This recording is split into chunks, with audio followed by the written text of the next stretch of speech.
थोड़े का डंगरी है वो।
खींचा के पैसा गिनो नहीं जाए वो गिनो नहीं जाए।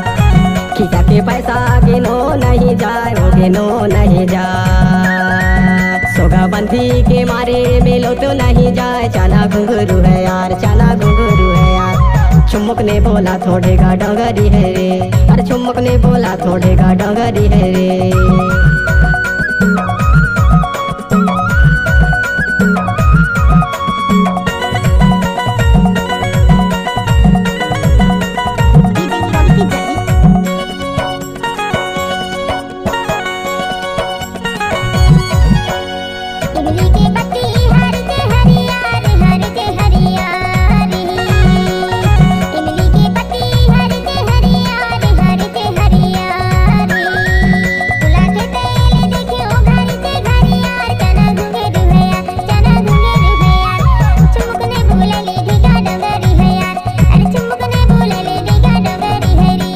चुमुक ने बोला थोड़े का डंगरी है वो।